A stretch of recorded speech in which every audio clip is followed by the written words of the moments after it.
한중 정상회담 등 주요 외교 일정을 마친 문재인 대통령은 앞서 전해드린 대로 오늘 귀국할 예정입니다. 이제 국내 현안에 집중할 것으로 보이는데 쉽지 않은 난제들이 산적해 있어서 어떻게 풀어낼지 주목됩니다. 최영일 시사평론가와 한 걸음 더 들어가겠습니다.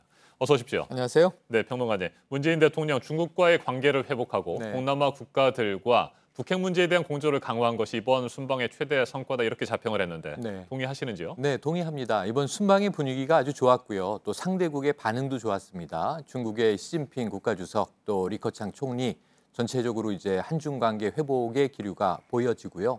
또 아세안에 대해서 이 신남방 정책 발표하지 않았습니까? 이것을 또 3P라고 해서 People, Peace, Prosperity 이렇게 해서 이제 여러 가지 이제 경제 협력이 강화될 조짐이어서 앞으로 남은 것은 이제 실효성, 성과의 과제다 이렇게 평가할 수 있겠습니다. 자, 오늘 순방을 마치고 돌아오면 문재인 대통령 쌓여있는 현안들을 네. 풀어야 합니다. 역시 최대 현안은 적폐청산 작업이 될 것 같은데 네. 이명박 전 대통령을 비롯한 보수 진영에서는 적폐청산 작업을 정치 보복이라면서 반발하고 있지 않습니까? 네. 문 대통령이 어떻게 대응할까요? 여기에 대해서는 문재인 대통령 혹은 청와대가 직접 대응은 하지 않을 것으로 전망이 됩니다. 네. 왜냐하면 이게 직접 대응하는 순간 오히려 정치 보복의 가능성이 아하. 커져 보일 수가 있거든요. 그런 측면에서 어제 법사위에서도 그런 조짐이 나왔는데요. 이 법무부 장관, 박상기 법무부 장관, 법무부를 중심으로 검찰 조직에서 공정하고 엄정하게 대응하겠다.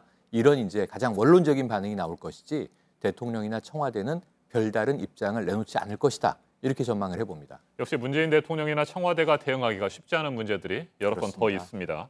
문재인 정부 청와대 핵심 인사 그러니까 전병헌 정무수석의 옛 보좌진들에 대해서 검찰이 아주 집중적으로 수사를 하고 있고요. 네. 그 전 수석이 명예회장을 맡았던 e스포츠협회 간부 2명도 긴급 체포됐습니다. 그렇습니다. 이 문제도 상당히 큰 이슈가 될 것 같아요. 네, 이 문제에 대해서 이 청와대가 이 엄정한 수사를 기대할 뿐 또 별다른 이제 입장을 내놓기는 굉장히 어려운 사안입니다. 지금 현역 이제 수석이 정무수석이 거기에 이제 개입돼 있기 때문에 개입돼 있는 정황으로 드러나고 있는 거죠. 그렇죠? 그런데 이제 문제는 이제 전 수석이 이야기한 이걸 논두렁식에 비유하는 것은 적절치 않아 보이고요.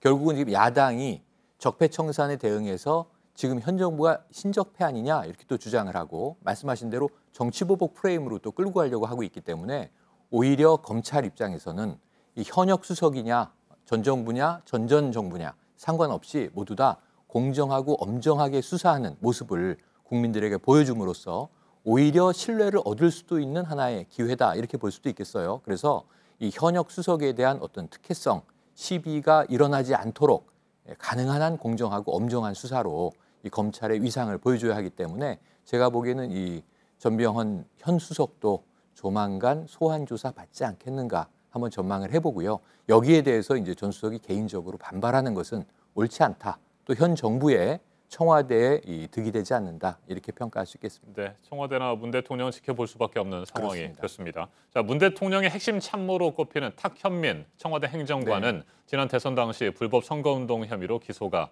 됐습니다. 야권에서는 자진 사퇴하라고 요구하고 있는 상태죠. 네네. 지금 탁현민 행정관은 그 지위에 비해서는 좀 과도하게 타겟이 돼 있는 상황이에요. 이 현 정부 이 초기부터 계속 이제 이름이 오르내리는 구설의 인물인데 자, 문제는 불구속 기소가 되는 선거법 위반 혐의가 하나 등장을 했습니다. 네. 요게 이제 기소 상태로 가게 되면은 이제 뭐 법정에서 시비가 가려지지 않겠습니까? 시간이 상당히 걸릴 텐데 제가 보기에는 탁 행정관도 이 청와대에 누가 되는 것은 더 오래 끌고 가지는 않을 것 같고요. 예측하기로는 한 취임 1년 정도, 그러니까 내년 5월이 되겠습니다. 전후해서 스스로 사임하지 않겠는가? 그것이 가장 좋은 모양새다 이렇게 관측을 하고 있었는데 재판 과정이 어떻게 흘러가는지에 따라서 그 시기는 좀 앞당겨질 수도 있다. 그래서 탁현민 행정관처럼 어찌 보면 좀 이제 이 대선 과정에서 가신의 역할을 했던 인물들이 너무 이제 부각돼서 드러나면서 행정관이라는 지위에 비해서는 대통령에게 오점이 될 가능성이 높아지는 시점에서는 저는 스스로 이 용퇴를 결정할 것이다. 이렇게 관측을 해보고요.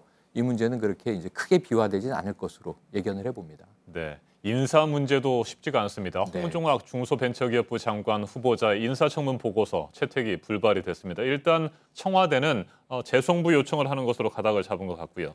그런데 또다시 채택이 안 될 경우에 문재인 대통령이 네. 홍종학 후보자의 임명을 강행할 것인지 어떤 선택을 하게 될까요? 네, 쉽지 않은 문제인데요. 이게 문재인 대통령 입장에서 이제 귀국해서 가장 큰 문제 중에 하나가 되겠습니다. 그런데 이제 저는 강행 쪽, 임명 강행 쪽으로 무게를 좀 두는데요. 야당은 계속 이제 현 정부의 인사 문제에 대해서 반발을 하고 부적격으로 많이 공격을 하고 있지만 홍종학 장관 후보의 지금 이제 이 어찌 보면 쪼개기 재산 증여 문제, 이 문제가 법적인 문제는 없다. 지금 이렇게 이제 나왔어요. 절세 차원이었다. 네, 이렇게 절세 얘기를 하고 있는 차원이었다. 거고요. 그리고 절세 효과도 없었다. 또 이렇게 나왔습니다. 그래서 이 부분에 있어서는 위법하지 않다라고 하는 점에서는 문 대통령이 좀 강행할 가능성이 높다고 보는데, 다만 이 중학생 딸에게 이렇게 막대한 재산을 물려준다는 점이 일반 국민들에게는 좀 윤리적, 도덕적 문제로 지탄을 받을 수는 있다. 그래서 이제 국민감정법의 문제인데, 아마 이제 청와대에서 늘 이야기해 왔듯이 국민만 보고 가겠다고 했으니까 여기에 대한 여론조사를 한번 이제 주시하게 될 것 같고요.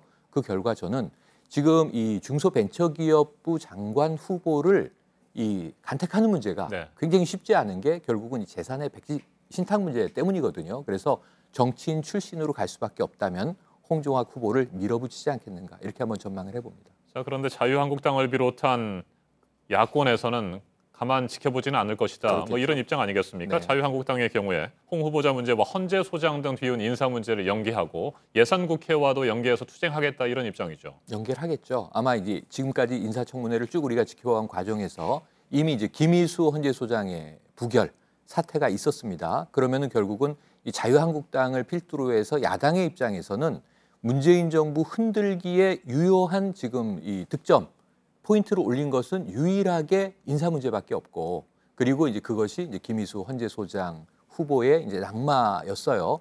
그것을 이제 다시 한번 복귀한다면 이번에도 말씀하신 대로 네. 헌법재판소장 후보에 대한 청문회, 그리고 인준을 반드시 해야 되고요. 또 감사원장 문제 마찬가지입니다. 감사원은 지금 여러 가지 업무를 또 예견하고 있습니다. 지금 계속 이제 감사청원을 이루고 있는 일들이 또 있기 때문에 감사원장이 누구냐가 현 정부에서 아주 중요한데, 이 부분에 있어서는 결국은 청와대와 야당이 국회 표결로 한번 또다시 부딪힐 건데요. 아마 홍종학 후보를 장관으로 임명 강행하게 된다면 헌재소장 인준에서 또 한 번의 문제는 발생하겠죠.